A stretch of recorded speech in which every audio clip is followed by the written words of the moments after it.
Magandang araw mga kaibigan. Bigyan natin ng reaction opinion itong post The Best ka Inday Sara. Title, nahigitan daw kalokohan. Dali. Oh, ito, pahayag ng Pangulo. Para sa akin, nahigitan na po natin ang nakarang administrasyon sa loob ng 3 taon.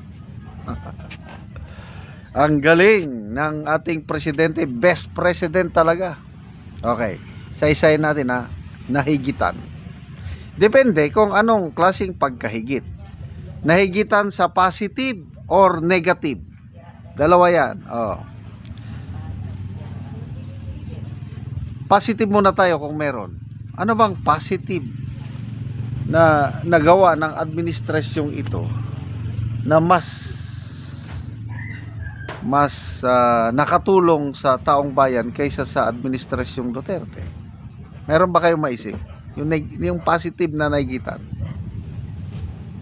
Wala akong maisip eh. Mamaya baka may maisip ako. Ang daming negative, higit negative. Example, utang ng bansa.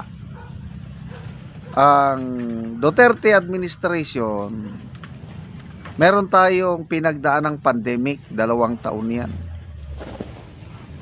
Meron tayong matinding giyera, yung Marawi Seeds. Gumastos tayo ng malaki doon. Sa maraming pinagdaanan ng Duterte administration, kaya nakautang siya ng halos 6 trillion pesos. Kasi nung umupo siya, na namana niya sa previous, nasa 6 trillion ang ating utang. Nung umalis na siya, nag 12 trillion na.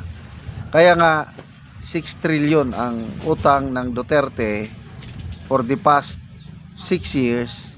Kaya lang dumaan ng pandemic, dumaan ng Marawi Seeds, at build doon ginamit.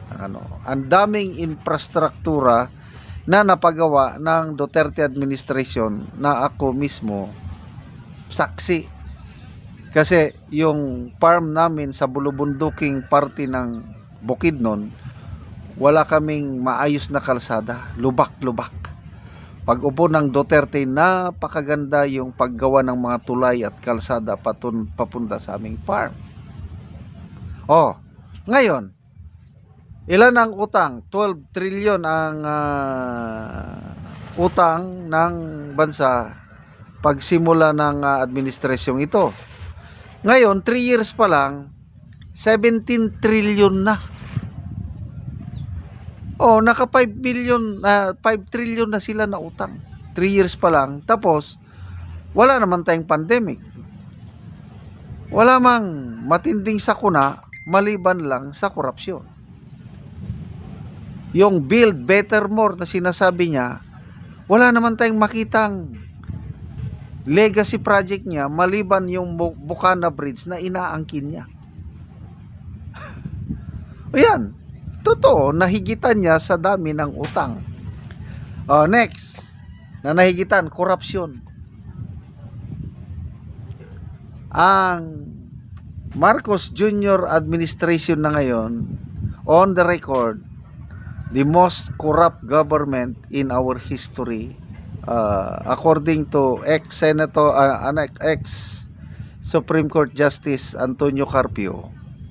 Doble, triple kalala ang corruption ngayon kumpara nung Marcos Sr. administration.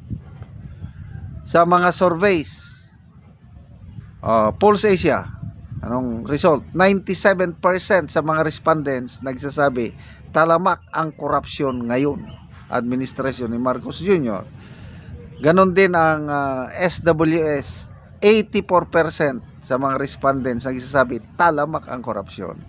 Compared sa SWS survey pa rin ito nung Aquino and Duterte administration, ang nagsasabi lang na talamak ang korupsyon, nasa 40% lang. Ngayon, 84, 97, talagang nahigitan. nahigitan sa korupsyon. Oh, ano ba ang nakakahigit? Yung mga ito na yung nangyayaring budget deadlock na salamat sa Diyos at naayos naman. Sinasabi ni ex Senate President Drilon, ngayon lang daw nangyari ito na ang presidente nakikialam sa budget. Yung BICAM, I've been in the Senate for 24 years, sabi niya. It's only now that a sitting president nakialam sa budget. Anong pakikialam niya? Yung sinusuportahan niya ang DPWH na ibalik ang budget. Hinihikayat niya ang mga senador na sumang-ayon sa mga kongresista na ibalik. Yun mga ganyang na tinawag na ni ex-senator Drilon ang presidente na lame duck president. Wala nang kapangyarihan, wala nang magawa, wala nang asim. So hinigitan niya yung he is now becoming to be the most unpopular president. Dahil sa kanyang talamak na bagsak ng rating. WR numero. Anong rating niya? 21% lang yung kanyang approval satisfaction rating. Sa Publicus Asia naman, ang kanyang approval 22% na lang, ang kanyang trust rating 15%.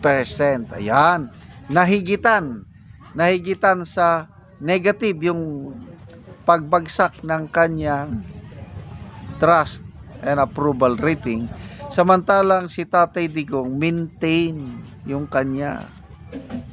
Pag-alis niya 88% ang kanyang approval rating.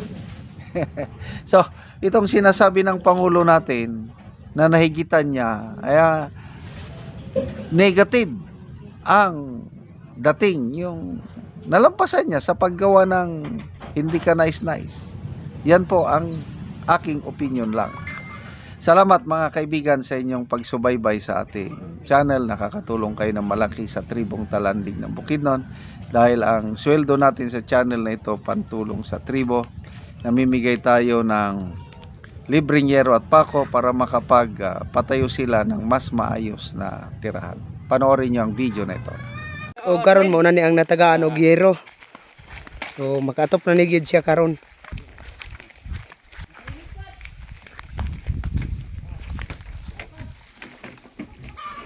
O karon mo na ni ang itsura sa balay sa natagaan mo og yero. So mga dako na gid kayo ang buslot sa iyang balay. So mo na ni siya So gisapaw-sapaw na untang yero. Apandi na gid ba kaya katoy tungod sa kadugayon na daot na gyud kayo. So mao na ni ang ilang kahimtang sa ilang pagpuyo karon. Og karon pila na ni ka tuig ang imong balay nga inaan nang itsura? Kuan 20 na ni katuig. 20 na ka tuig. So sa kadugayon na nga naman nga wala mo nakapalit og sen. Sud Tungod sa kalisod. Nga wala mo nakapalit og sen. So unsa dayon yung panginabuhian? kuara lagi. Pag-umara. Mag-umara. Mag-uma. So walay kita gihapon. Wala. Naa na kay estudyante. Naa. So pila na kabuk ang imong anak di ay? Duha. 2 na. So tanan na naga-eskwela. Kana pang isa. Ang isa pa ang ga-eskwela. So dugay na gyud ang kuan kung maglungag mo, magluto mo, magantos na gyud mo sa ulan. Oh, mag-antos na gid mi. Eh wala namang gid mi kay kuan sa palit sa sin. Salamat gid kayo kay nakabot mo. Nakabot po ang hinabang. Salamat gid kayo kay kung pag maglungag mo yan di na gid mi ulanan kay nakabot naman ang Sin. sin. Mm. Salamat gid kayo tabang sa sin. Salamat po sa kanser. Salamat sa Ginoo nga siya ang nagpanalangin sa amo. Salamat kayo. Kayo.